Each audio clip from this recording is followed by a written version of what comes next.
Сәлеметсіздер ме оқушылар? Қазір қазақ тілі сабағы. Қазақ тілі сабағынан біздер бүгін дара және күрделі сан есімді өтеміз.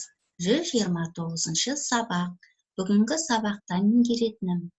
Сан есім құрамына қарай дара және күрделі болып бөлінетінін білетін боламын.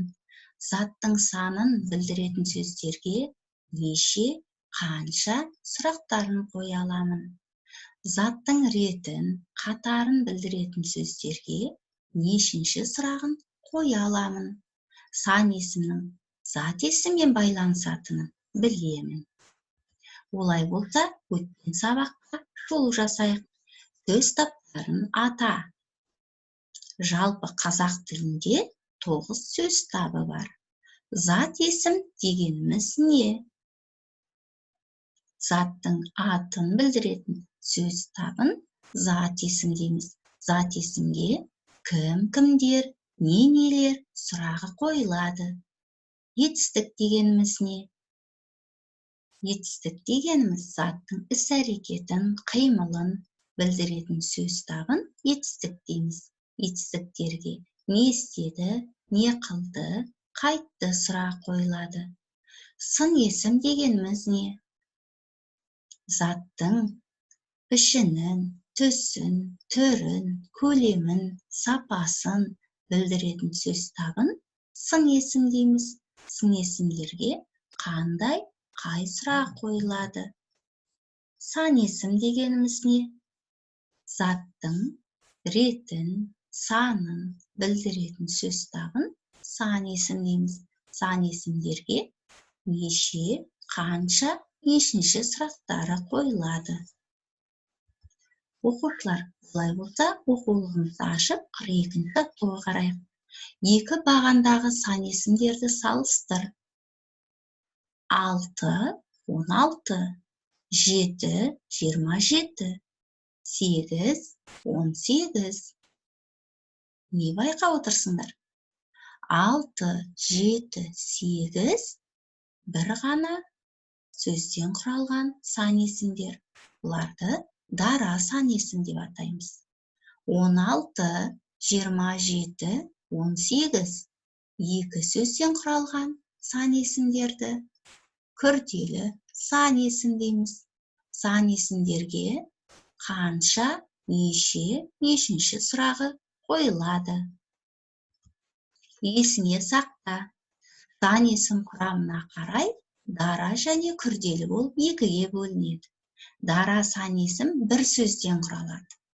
Күрделі сан есім екі немесе одан да көп сөзден құралады.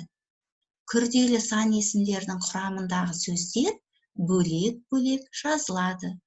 19, 112. Балалар, 43-ші жаттығуға қарайық. Мақалды жадқа жаз.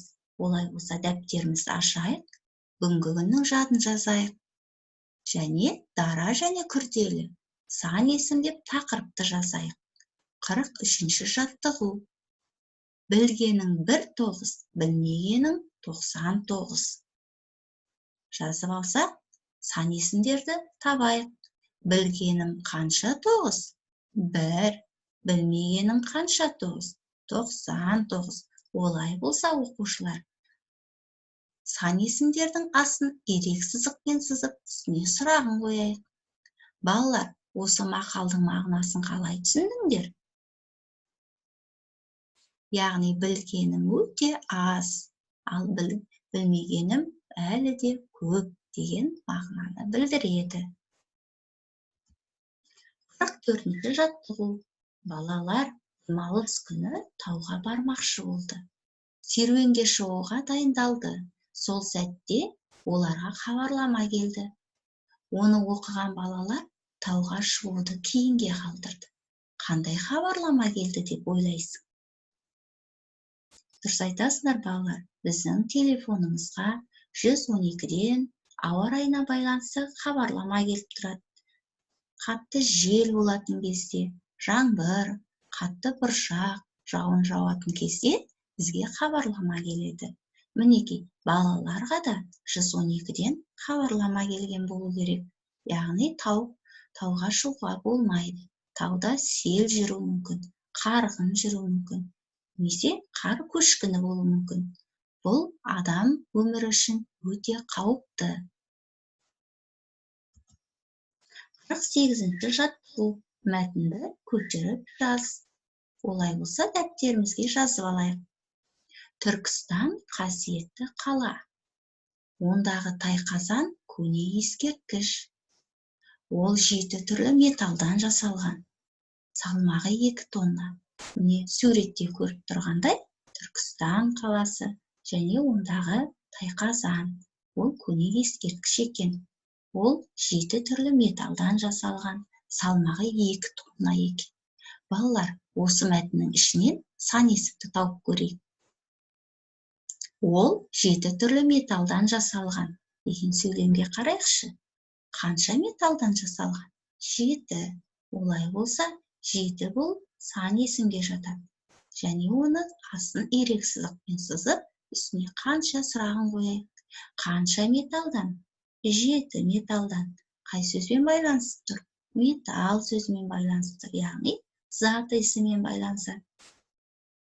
Салмағы 2 тонна. Салмағы қанша тонна? 2 тонна. 2 сөзінің астын ирек сызықпен сызып, қанша сұрағын қояйық.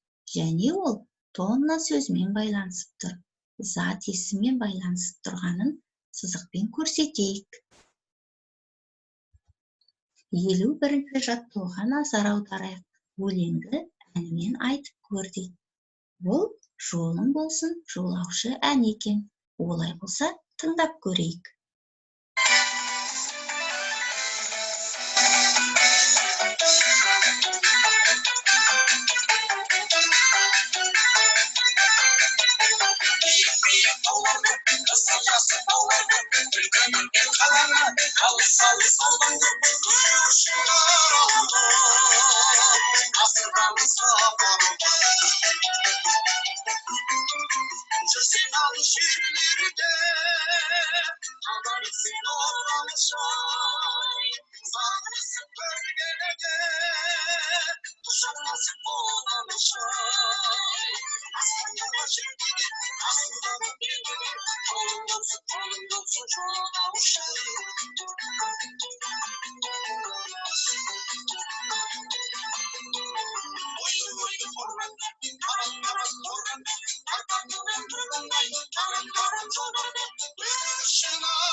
Неге оқушылар өлеңді тыңдадық.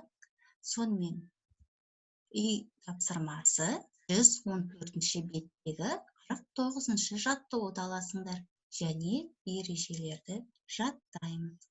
Сонымен бүгінгі біздің сабағымыз аяқталды. Сау болыңыздар.